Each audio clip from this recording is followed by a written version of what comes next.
IFFK എന്ന് കേൾക്കുമ്പോൾ തന്നെ സിനിമാ പ്രേമികൾക്ക് വല്ലാത്തൊരു ഊർജ്ജമാണ്. പുതിയ ചില ബന്ധങ്ങൾ സൃഷ്ടിക്കാനും പഴയ ബന്ധങ്ങൾ ഊട്ടിയുറപ്പിക്കാനും ചലച്ചിത്രമേള ഏറെ സഹായകരമാകുന്നു എന്നാണ് സിനിമാ മോഹികളും ആസ്വാദകരും ഒരുപോലെ അഭിപ്രായപ്പെടുന്നത്.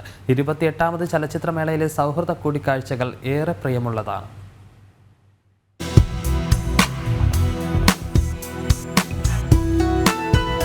രാജ്യത്തിൻ്റെ വിവിധ ഭാഗങ്ങളിൽ നിന്നാണ് ഓരോ ദിവസവും ആളുകൾ മേളയിലേക്ക് എത്തിയിരുന്നത്.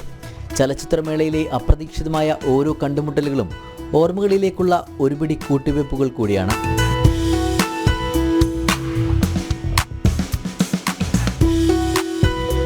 ആ ചിരിയുടെ ഇത്തിരി മധുരം മതി തുടർന്നുള്ള യാത്രയിൽ നമുക്ക് ഇന്ധനമാകാൻ.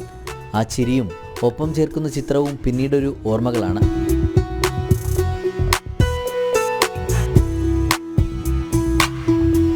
ചലച്ചിത്രമേളയിൽ ഇത്തവണ പാട്ടും മാരവും ഇല്ലാത്തതിന്റെ വിഷമവും ആസ്വാദകരിൽ ചിലർ പങ്കുവച്ചു. ഞാൻ 4 വർഷം കണ്ടിന്യൂസ് ആയിട്ട് വരുന്നതാണ്. ഇപ്പോൾ എല്ലാ വർഷം വരുന്നതായിട്ടും ഈ പ്രാവശ്യം എന്ന് പറയുമ്പോൾ നമുക്ക് ഇവിടെ സ്റ്റേജ് കാര്യങ്ങളൊക്കെ ഉണ്ടാവാറുണ്ട്.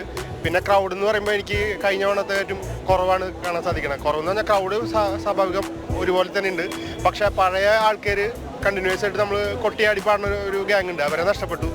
പുതിയ മുഖങ്ങൾ, പുതിയ ഭാവങ്ങൾ, പുതിയ വേഷങ്ങൾ, അങ്ങനെ തികച്ചും ഇപ്രാവശ്യത്തെ IFFK വളരെ ഗംഭീരമാണ്. പക്ഷേ മാറ്റങ്ങൾ എപ്പോഴും അനിവാര്യമാണല്ലോ, മാറ്റങ്ങൾ വരണം. കേരളത്തിന്റെ വടക്കേ അറ്റം മുതൽ ഇങ്ങ് തിരുവനന്തപുരം വരെയുള്ള ഫോട്ടോഗ്രാഫർമാരും മേളയുടെ മുഖ്യ ആകർഷണമായിരുന്നു.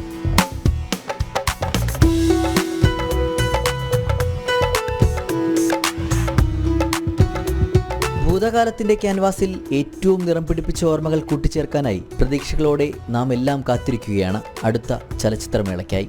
ഗോപു ശ്രീധരനൊപ്പം ശ്യാം കാങ്കാലിൽ, ജനം, തിരുവനന്തപുരം.